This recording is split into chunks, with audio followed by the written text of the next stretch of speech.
Assalamualaikum warahmatullahi wabarakatuh. Perkenalkan, saya Hikmah Yulianti dengan NIM C1C021058 dari R9 Akuntansi. Nah, di sini saya akan menjelaskan mengenai ilmu keperilakuan dalam perspektif akuntansi.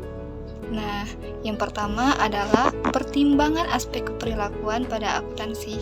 Alasan kenapa mempertimbangkan aspek keperilakuan pada akuntansi? Yang pertama, karena akuntansi adalah tentang manusia. Terkait dengan akuntansi adalah tentang manusia, sesungguhnya berdasarkan pemikiran perilaku, manusia, dan faktor sosial itu didesain secara jelas dalam aspek operasional utama dari seluruh sistem akuntansi. Dari pengalaman dan praktik, banyak manajer dan akuntan itu telah memperoleh suatu pemahaman yang lebih dari sekedar aspek manusia dalam tugas mereka. Kemudian yang kedua, akuntansi ini itu merupakan tindakan.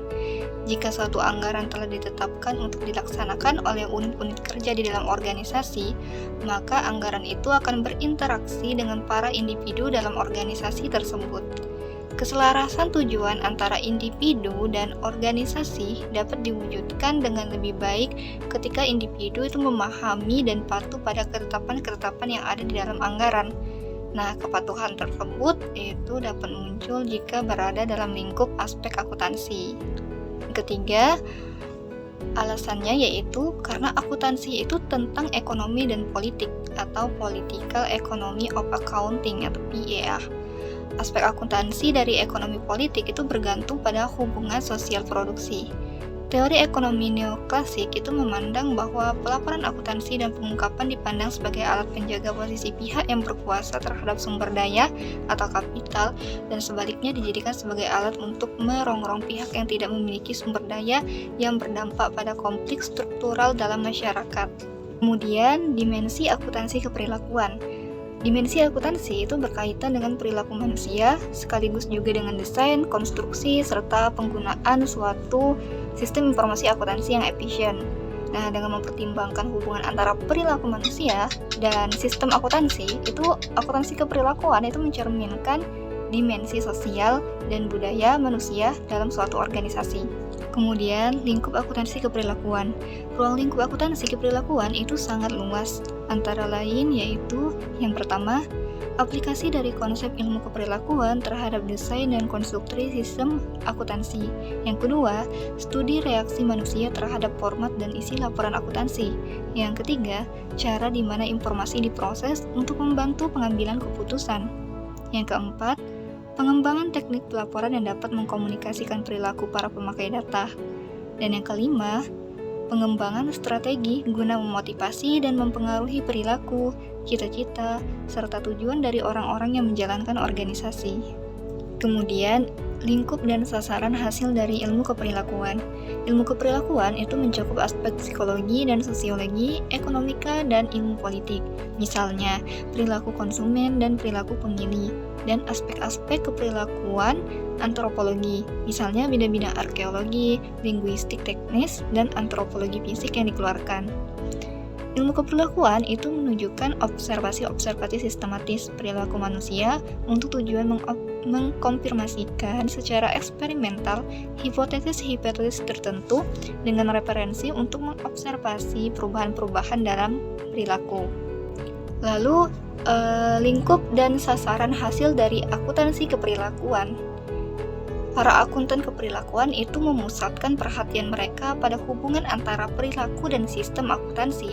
Nah, mereka itu menyadari proses akuntansi melibatkan ringkasan dari sejumlah kejadian ekonomi makro yang dihasilkan dari perilaku manusia dan akuntansi itu sendiri, serta dari beberapa faktor yang dapat mempengaruhi perilaku yang pada gilirannya itu secara bersama-sama itu akan menentukan semua keberhasilan peristiwa ekonomi.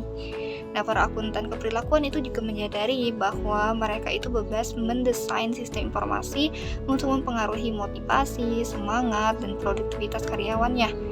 Akuntan keperilakuan itu percaya bahwa tujuan utama laporan akuntansi adalah mempengaruhi perilaku dalam rangka memotivasi dilakukan tindakan yang diinginkan. Persamaan dan perbedaan ilmu keperilakuan dan akuntansi keperilakuan.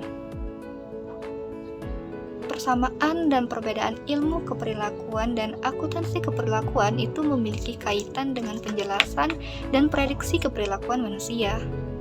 Akuntansi keperilakuan itu menghubungkan antara keperilakuan manusia dengan akuntansi. Sedangkan ilmu keperilakuan itu merupakan bagian dari ilmu sosial. Sedangkan akuntansi keperilakuan itu merupakan bagian dari ilmu akuntansi dan pengetahuan keperilakuan. Nah, Sari et al. Itu pada tahun 2019 itu menyatakan bahwa ilmu keperilakuan dan akuntansi keperilakuan itu sama-sama memakai prinsip psikologi dan sosiologi untuk menilai dan memecahkan suatu permasalahan. Dapat dilihat di sini ada tabel perbedaan antara akuntan keperilakuan dan ilmu keperilakuan. Nah, perbedaannya itu meliputi dimensi yang pertama ada area keahlian. Nah, jika akuntansi keperilakuan itu utamanya adalah akuntansi. Kemudian pengetahuan dasarnya itu adalah ilmu sosial. Sedangkan ilmu keperilakuan itu utamanya adalah ilmu sosial. Dan di ilmu keperilakuan ini itu tidak ada pengetahuan mengenai akuntansi. Kemudian dari segi kemampuan mendesain dan melaksanakan perencanaan proyek keperilakuan. Nah, di akuntansi keperilakuan, kemampuan mendesain dan melaksanakan perencanaan proyek keperilakuan itu bukan merupakan elemen utama dalam pelatihan. Sedangkan di ilmu keperilakuan, kemampuan mendesain dan melaksanakan perencanaan proyek keperilakuan itu merupakan elemen kunci di dalam pelatihan. Selanjutnya, dari segi pengetahuan dan pemahaman terhadap pekerjaan organisasi bisnis secara umum dan sistem akuntansi secara khusus. Kalau di akuntansi keperilakuan, itu merupakan elemen kunci dalam pelatihan. Tetapi kalau di ilmu keperilakuan, pengetahuan dan pemahaman tentang pekerjaan organisasi bisnis itu bukan elemen utama dalam pelatihan. Kemudian dari segi orientasi, di akuntansi keperilakuan orientasinya itu profesional, sedangkan di ilmu keperilakuan orientasinya itu adalah ilmiah. Kemudian dari segi pendekatan masalah, di akuntansi keperilakuan pendekatan masalahnya itu praktik. Sedangkan kalau ilmu keperilakuan itu pendekatan masalahnya itu teoritis dan juga praktik juga. Kemudian fungsi, dari segi fungsi ya.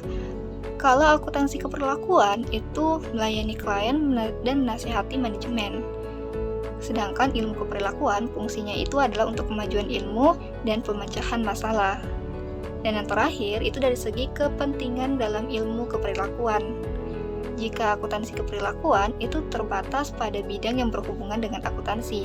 Tapi kalau ilmu keperilakuan itu terbatas pada subdisiplin yang luas dari ilmu keperilakuan. Selanjutnya, perspektif berdasarkan perilaku manusia, psikologi, sosiologi, dan psikologi sosial. Ilmu keperilakuan itu dibangun berdasarkan kontribusi dari sejumlah disiplin ilmu.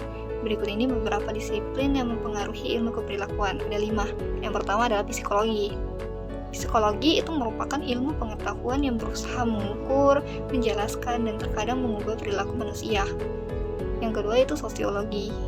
Kalau sosiologi itu adalah ilmu pengetahuan tentang sifat masyarakat, perilaku masyarakat, dan perkembangan masyarakat.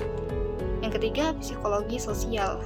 Nah, psikologi sosial itu adalah suatu bidang kajian di dalam psikologi yang memadukan konsep-konsep ya, baik itu dari psikologi maupun dari sosiologi. Jadi perpaduan antara psikologi dengan sosiologi. Nah, yang keempat itu antropologi. Kalau antropologi ini itu merupakan ilmu yang mempelajari manusia sebagai makhluk biologis sekaligus makhluk sosial. Yang kelima itu ilmu politik. Ilmu politik itu cabang ilmu sosial yang membahas teori dan praktik politik serta deskripsi dan analisis terhadap sistem politik dan perilaku politik. Kemudian, pengaruh organisasional terhadap perilaku. Manusia itu bekerja dengan dibatasi oleh organisasi. Perilakunya dipengaruhi oleh banyak faktor, termasuk ukuran organisasional dan struktur.